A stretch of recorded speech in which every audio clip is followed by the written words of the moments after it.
Hey guys, I'm back, Nick with the Bass Hookup, and today we're going over different lines, when, why to use them, different rods that go with your lines. So let's get into it. All right guys, so I'm gonna start with lines. Why are there so many different fishing lines? There are, fluoroclears, there are fluorocarbon coated lines, there's copolymers, there's monofilament, there's braided line, there's fluorocarbons, there's hybrids, whole bunch of different, there's ice fishing line, there's salmon line, there's leader material. But we're gonna go over three of the main ones right here. I'll touch on like the fluoroclear type of stuff too a little bit, but I'm gonna go over the uses for 100% fluorocarbon, braided line, and your copolymer slash monofilaments. All right, so let's start with the fluorocarbon, because a lot of people are switching to fluorocarbon. It's one of the most popular lines nowadays, and the reasons for that is this: fluorocarbon has little stretch, very little stretch compared to your monofilaments and copolymers. So what that little stretch does is, when you have less stretch, you're gonna have more sensitivity. So when your bait's down there hitting the bottom, you could tell whether it's rock, whether it's in the dirt, whether it's stuck in a weed, a tree, and most importantly, you could detect the bite. So when that fish just subtly picks up that bait and starts swimming with it, you could detect the bite a lot better with fluorocarbon compared to a copolymer that has a lot of stretch. And the other reason people switch to fluorocarbon is that it is invisible under the water. So on sunny days, it is like the same light spectrum as the sun. So the line is actually invisible underwater. It doesn't reflect, it just blends right in, so they can't see it. Technically, the line size really doesn't matter if it's invisible, right? Well, we still use different size lines, all right? But we'll go over that. So that is fluorocarbon. Less stretch, completely invisible. It actually has a great knot strength, and this P-Line Tactical, to me, has the best castability out of any fluorocarbon that I've tried out there. So let's go over copolymer. Copolymer or monofilament, this stuff is super strong. Has a lot of stretch, but it's very strong. This, what is this, 15 pound? When I'm throwing it, I am 100% confident I'm not gonna break off on a hook set because of that stretch. It has give. When I set the hook hard, I have a little bit slack in my line, and I just pop that fish, it's not gonna break. It's very limp. It's has great castability. You can cast your topwater baits and stuff like that a mile. Very low memory. It's soft, has really good knot strength. It's excellent at abrasion resistance, okay? Like I said, this stuff right here, almost indestructible, okay? You put 20 pound on, you're not breaking off unless something's really wrong. You have a big, like, nick in your line. I mean a deep one, not just a little nick in your line, but a good size cut in your line. All right, so that moves us to braided line. Braided line, P-Line, TCB braid, X8. This stuff, there's a couple different kinds of braided line, okay? So there's 8 carrier and there's 4 carrier. The difference is that within this strand, this single strand, there are strands that are woven together. So the 8 means it's 8 carrier. So there's actually 8 strands of line woven together in a fashion that it makes one strand of line. In the 8, there's 4.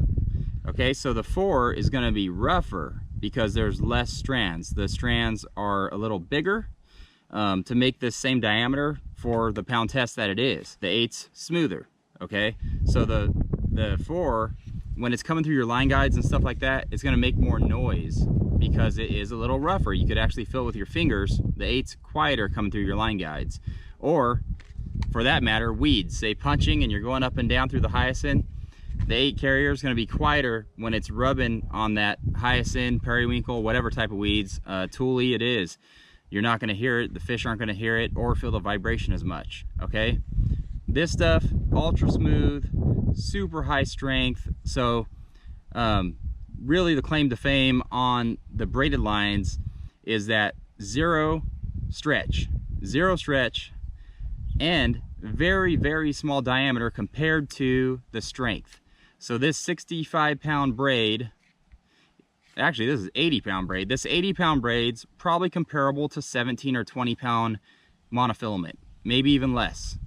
So 80-pound, instead of using a 20-pound or 17-pound copolymer monofilament, you can use 80-pound, and it is the same line diameter. That is the difference with that. There are certain knots you need to use with this, I think. There are certain knots that don't go well with braid, that come out, or your knot will fail. So this braid right here I use all the time for, well, let's just get into what I use these all for. So what I'm going to use this braided line for are a few things, okay? Number one, punching. Never going to punch with anything other than 100% braided line. No leader, no nothing like that.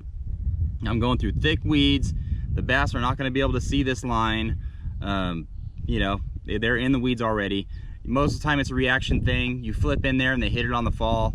So I'm going with 80 or 65-pound braided line for my punch setups.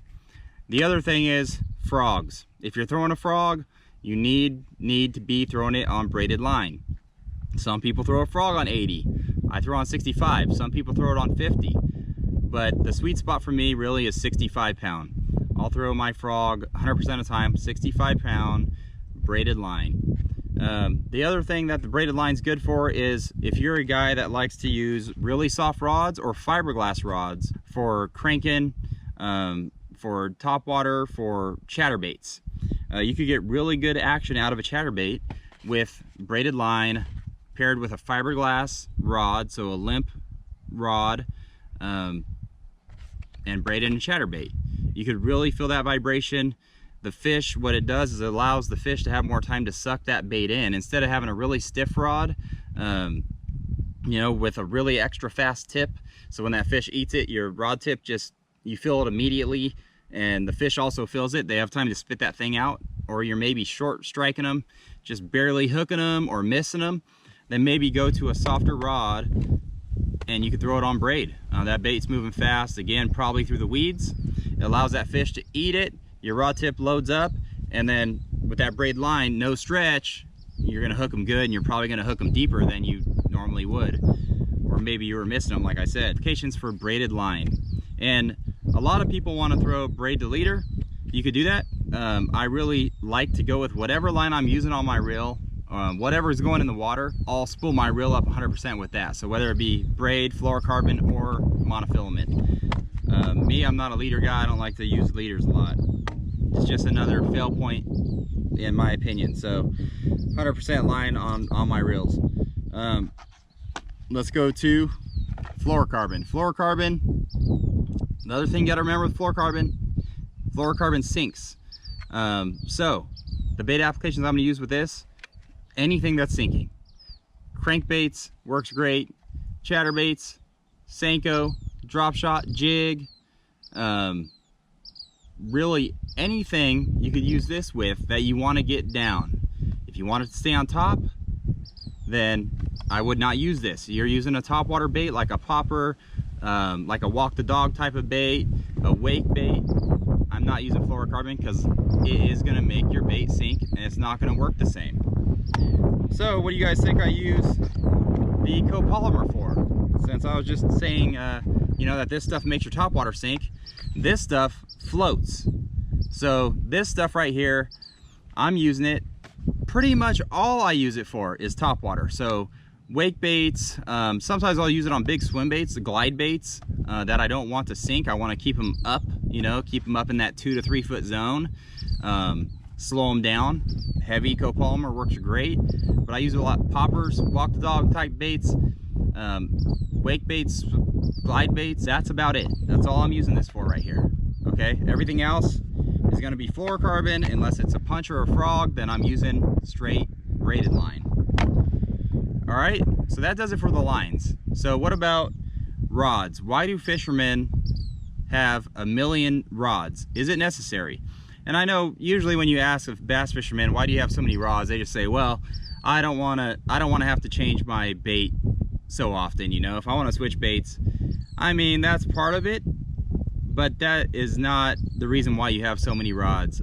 The reason why you want to have different rods, if you're serious into bass fishing or striper fishing or anything like that, is that we use different size lures, whether it be plastic worm, weightless Senko, a frog, a glide bait, punching, a jerk bait, chatterbait, and all those different baits, they are different weights, right? One might be weightless, one might weigh 3 ounces. So every rod is made different. Some rods are made for, you know, a 1/4 ounce to 3/8 ounce. Some rods are made for big swim baits, 1 ounce to 4 ounce.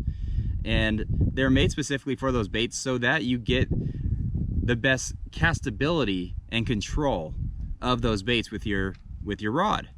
So let's go over rods. So let me grab one here. So my frog rod, this is probably going to be kind of controversial because, you know, guys that throw frogs, some guys like extra fast tip, super heavy rod. Some guys like a good parabolic bend to their rod. Me personally, so before I start even going over my rods, I like a parabolic bend on every rod. Literally every rod I throw, whether it be a swim bait, punch, frog, Senko. I hate extra fast. I pretty much don't like fast. I really like a moderate to moderate fast. I want the rod to bend back into here. So that's what I mean. When I say moderate to moderate fast, when I have a fish on here, this rod's loading up and it's bending back into here. Now, extra fast means it's only gonna bend right back to here, or maybe here. Fast, maybe here. Moderate fast, moderate. Okay? So the reason I like that is because when I have that fish penned, I want the rod to be bending. I think it gives the fish less opportunity to put slack in your line, and you're gonna land more fish on every bait you throw, okay? We're big, strong guys. We're gonna set the hook. We're gonna get that hook in them. I'm not worried about that. But it's after you get the hook in them, I want that fish to stay pinned. So the parabolic bend, to me, gives you a huge advantage. Just like fly fishing, they use real limber rods. You know, they're fishing trout in the current. They're fighting strong. That big fly rod that has all that bend, that's what's keeping that fish pinned. Okay, so same idea here. So my frog rod, again, I'm throwing 65-pound braid, frog, and then I've been throwing a lot on this Dobbins Fury 734, which it has a lot of parabolic bend. It's 7.3. It's a heavy. They're calling it a heavy, and they're actually saying it's a fast action. Trust me, these Fury rods, if it says fast action, it doesn't really have a fast action. In my opinion, I think it's more of a moderate fast. You still get a lot of good bend. They're saying this rod's good for spinner baits, buzz baits, Senkos, horny toad, jigs, and small swim baits. So that's pretty much everything under the sun, right? Except for punching. But love this rod for frogging. 7.3, it's short enough where I could pitch this thing and skip it under trees. It's long enough where I have enough power where I could really get that hook set. The other important thing with your frog rod or anything you're twitching is the butt's not too long. So it goes to about right here. If it went to here, it'd be really hard for me to twitch that bait and make it walk or make it just pop, because the butt of the rod is just too long. So I don't want it too short, I don't want it too long. So you need to find a rod that fits, you know, your arm. All right, so that's my frog rod setup. And that's, you know, I could throw other things on this rod. I really like to buy rods I could throw other things on. So I have a lot of rods, but a lot of them are the same rods. So that's my frog rod. Put that over here. Next, this rod right here is a awesome rod, and we're hoping to get more in the future. They just don't have very many in stock right now. We haven't got our hands on them, but these Stealth Sticks, this is a 7.3. It's a all-around, all-purpose rod. It's a all carbon fiber handles. Super nice, super sensitive rod. I mean, out of all my rods, this is by far the most sensitive rod, but you can throw everything on it. I'm throwing the chatterbait on it, fluorocarbon line, and just an awesome all-around rod. I could throw a Senko. If you've watched some of our previous videos, fishing with my son in a Wednesday night tournament, this rod right here, I was actually drop shotting. I caught a 8.5 pounder on it, drop shotting on 15-pound fluorocarbon. So kind of Bubba shotting, but great all-around rod. This rod again allows me to put whatever I need to on it. But now we're gonna get into more specified rods, okay? So those rods right there, I could not throw a heavy swim bait on or a heavy bait like this. And this is just a depths 175. It's not the 250. I love this size. I catch a ton of fish on it. And this is a Dobyns Fury 795 SB, 7'9" swim bait rod. Again, it's a medium heavy. It says fast action, but it has a lot of parabolic bend. This one has the longer handle, gets good leverage. I throw mine on a Lew's Super Duty. You could, you know, I don't know if I prefer this type of handle compared to the normal handle, but what I do like about the Lew's rods for these heavy baits, frogs, punching, the drag goes up to 24 pounds. Shimano's, Daiwas, they go up to like 10 or 11. So you could really drive that hook home and not have to worry about the drag slipping. That's what I like about them a lot for these heavy baits. And you can always back the drag off, of course, and loosen it up if you want. But that's why, at least, you know, you have different rods. This one's swim bait rod. I got chatterbait rod. These are kind of dual purpose rods. But swim bait rod must have. I can't throw anything, you know, this big on any other rods that I have. So you gotta have a swim bait rod. Also great for A-rigs too. And I'm throwing that glide bait right there is on 25-pound CXX, just clear color. All right. So now spinning rods. There's a whole bunch of different spinning rods. This right here, little tiny swim bait, thrown on 6-pound test. This is a Lew's custom speed stick, and it's a 7.2 medium power, moderate fast. So again, a lot of bend. When I hook that fish, this spinning rod's gonna give me a lot of parabolic bend and keep that fish penned. If you want to use shaky heads, maybe a Texas rig on a spinning rod, you could go heavier. I mean, this is medium action, so again, I chose this rod because I could use it for a lot of different applications. Doesn't mean I don't have 4 or 5 of these, so I don't have to retie. But again, you know, there are different applications. Sometimes, you know, like a float and fly. If I'm throwing like a spy bait, I will use a medium light spinning rod. I don't use a whole lot, or I don't know if I own any medium heavy spinning rods, but medium light. That'll get you done. You know, you do the drop shot, you could do a Senko, you could do shaky head, float and fly, spy baits. I even throw, you know, sometimes a little jerk bait on it, all those different things. So next, another specialized rod is your punch rod. Again, throwing it on 65-pound braid, custom speed stick, and this one is a heavy power, 7.6 heavy power, fast action, but it has, again, a moderate parabolic bend. This rod, so it's similar to the Dobyns Fury. The difference is this butt length. So the other one is like this long. Problem is, for me, it's too long for punching. It's too hard to pick up your bait, flip back out there, because this rod butt's like always hitting you in the arm. It's too long. This one's just right. It seems like if it comes right before your elbow, you know, for anything, I have enough power there, but it's not too long to get in my way. So without this rod, I could not, again, you know, if I'm out there and I want to punch and I have 2 rods and they're both like these 7.3s that I'm throwing a Senko on, I couldn't punch. So another reason for another rod, punch rod. And then the last one I'm gonna go over is I have a topwater specific rod, like we talked about.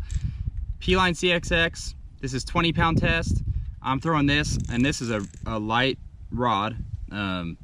This is a 7'3", 734 Dobyns Fury, no, sorry, not Fury, it's a Dobyns Colt. So it's inexpensive. I think these rods are like $100 bucks, maybe less. But what I like it for is just the topwater baits or treble baits. This one specifically though, if I have a reel spooled up with 20-pound CXX, I'm really only using it for topwater. Again, I can't throw this on fluoro. So all my other rods have fluoro or braid. I don't want to throw this on that. I want it to have this line so it keeps it up. I could bomb it out there. Has a lot of stretch, so has treble hooks. That fish eats it and I go to set the hook hard, or eats it going the other way and I set the hook and it's pulling, it's gonna stretch and it's gonna stop that fish from coming off. At least it's gonna help keep that fish pinned. Okay, so another reason for another rod and reel is the topwater baits. Gotta have the topwater baits, at least one rod with just monofilament copolymer on it, light action rod for poppers, for spooks, all that stuff. So those are some of the rods I have. I have a lot more rods, but a lot of them are the same. So I think you could get away with, you know, you need a frog rod, you need a topwater rod and reel, you need a spinning rod, that's 3, you need a punch rod, that's 4, then another all-purpose, 5. So I'd say you could probably get around, you know, away with 6 rods.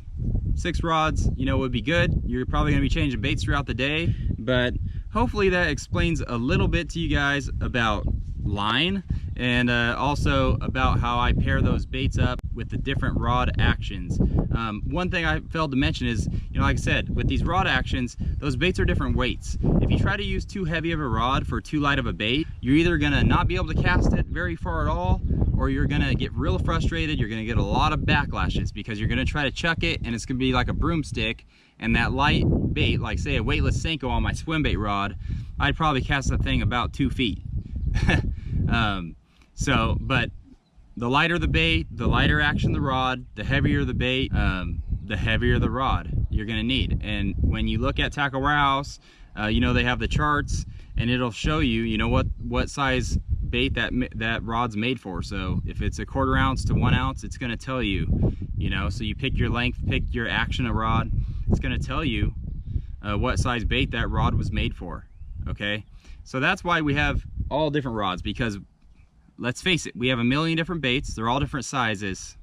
You cannot use the same rod for all those different baits. So hopefully you guys liked this video and it helped you guys out a little bit. Please like and subscribe, and we'll see you next time.